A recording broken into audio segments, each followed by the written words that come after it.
एक बार एक जंगल में एक राजा के यहाँ चोरों ने चोरी की। कहानी छोटी सी है, सुनना। ये युधिष्ठिर के पूर्व चरित्र की बात है। युधिष्ठिर जी पहले क्या थे, युधिष्ठिर जी की गाथा। इन्हें मनुष्य क्यों बनना पड़ा, पूरी बात समझ में आएगी। एक बार एक राजा के यहाँ चोरी हुई, तो चोरी करके चोर जंगल की तरफ भागे, तो सैनिक राजा के पीछे पीछे चले। चोरों को लगा कि अब तो हम पकड़ जाएंगे, क्योंकि सैनिक बहुत करीब आ गए हैं, भागना बड़ा कठिन है। तो जंगल में एक संत जी समाधि लगाए बैठे थे। नाम था मांडव्य। नाम क्या था संत जी का? मांडव्य ऋषि। तो मांडव्य ऋषि के नाम से मध्य प्रदेश में एक क्षेत्र है नर्मदा के किनारे, मांडव। आज भी वहां पर वो अवशेष हैं, हम गए हैं वहां पर। तो मांडव ऋषि जंगल में समाधि लगाए बैठे थे। उनकी कुटिया में चोरों ने राजा का चुराया हुआ धन वहां रख दिया, क्योंकि अब वो तो बचने वाले थे नहीं। तो राजा का धन रख दिया संत की कुटिया में और चोर वहां से भाग गए। राजा के सैनिकों ने देखा कि चोर का चुराया धन तो बाबा की कुटिया में रखा है। तो बाबा की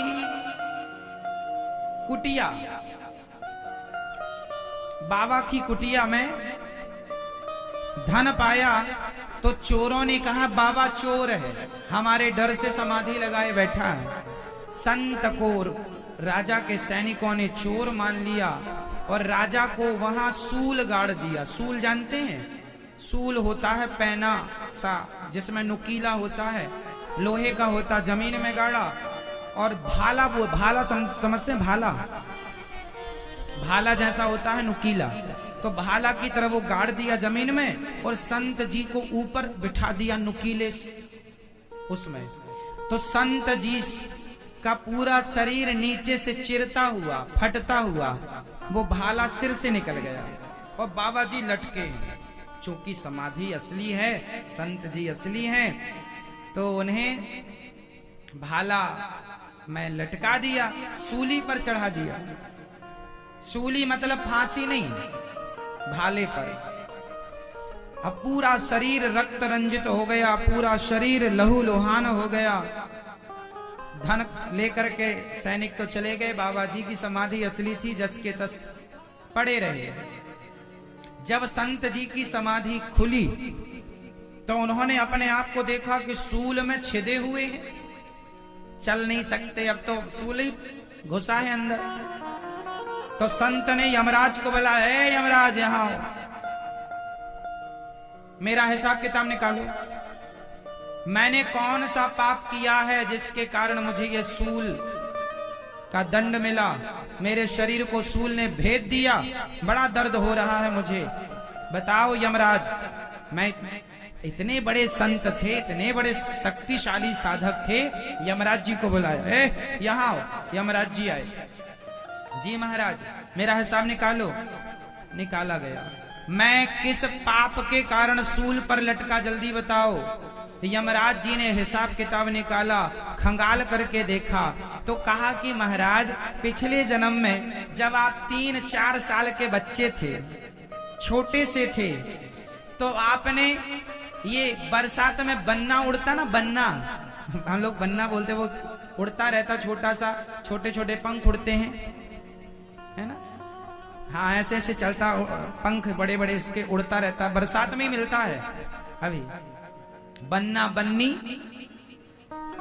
बन्नी वो दुल्हा दुल्हन को भी बोलते हैं, पर ये बन्ना खेल खिलौने में हम लोग बन्ना बोलते हैं। है तो पतंगा, है एक प्रकार का कीड़ा, पतंगा, उसको हम लोग बचपन में बन्ना बोलते हैं। तो एक पतंगा, एक कीड़ा, जब आप 5-4 साल के, 3-4 साल के थे, तो आपने एक कीड़े को पकड़ के उसको आपने कांटा चुभा दिया था। पीछे से लेकर आपने उसको कांटा चुभाया तो आगे तक पहुंचा दिया। कब पहुंचाया आपने? यमराज जी कहते हैं कि आपने पिछले जन्म में एक कीड़े को, एक पतंगे को, बरसाती कीड़ा को आपने काटा, पीछे से चुभाया, आगे निकला, उसके कारण इस जन्म में आपको भी सूल जैसा कांटा नीचे से ऊपर तक चुभा। ये आपके ही कर्म दंड है। तब तो मांडव ऋषि नाराज हो गए। मांडव ऋषि ने कहा, ये बताओ 4 साल के बच्चे में बुद्धि कितनी होती है? 5 साल के बच्चे में बुद्धि कितनी होती है? सुनो यमराज, तुरंत अपने संविधान में संशोधन करो। यमराज जी, 5 साल का बच्चा थोड़ी जानता है कि मैं पाप कर रहा हूं कि पुण्य कर रहा हूं, कीड़ा है मकोड़ा है, वो नहीं जानता। 5 साल का बच्चा बोध होता नहीं जानता ना कुछ। मैं नहीं जानता था, मैंने जानबूझकर किसी को नहीं मारा, मैंने अज्ञान से मारा है और आपने मुझे दंड दिया। आज से आप संविधान अपना चेंज करो। यमराज जी, 5 साल तक कोई बच्चा कोई पाप करेगा, वो पाप उसके माँ बाप के खाते में जाएगा, हमारे आपके खाते में नहीं जाएगा। 5 साल तक के बच्चे का पाप माफ है उसके लिए। इसलिए बच्चा कोई पाप ना करे, माँ बाप को ध्यान रखना चाहिए। चीटी वीटी मारते रहते हैं छोटे छोटे बच्चे, ये पाप उनको नहीं लगता, माँ बाप को लगता है। संविधान बना दिया, 5 साल तक किया गया पाप बच्चे का माफ है।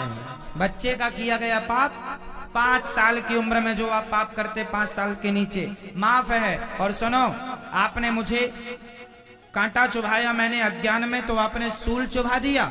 जाओ मैं श्राप देता हूं, आप 100 वर्ष के लिए मनुष्य बनकर आएंगे और आप मनुष्य बनेंगे और आप खुद ये देखेंगे कि इस मनुष्य के शरीर को पाकर पाप से कोई बच नहीं सकता। इस धरती पे जो मनुष्य बनता, तुम तो यमराज हो, हिसाब किताब करते रहते हो, जरा मनुष्य बनो तो पता चले कि पाप से बचना कितना कठिन है। तब धर्मराज युधिष्ठिर को मांडव ऋषि ने श्राप दिया, 100 साल के लिए आपको मनुष्य बन के आना पड़ेगा। तो यमराज जी यहाँ पर आए, वही धर्मराज युधिष्ठिर बनकर आए। उस समय 100 साल के लिए यमराज की गद्दी पर कौन बैठा?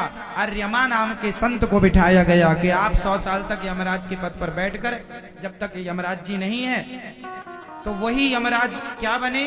धर्मराज। वही यमराज क्या बने? धर्मराज युधिष्ठिर।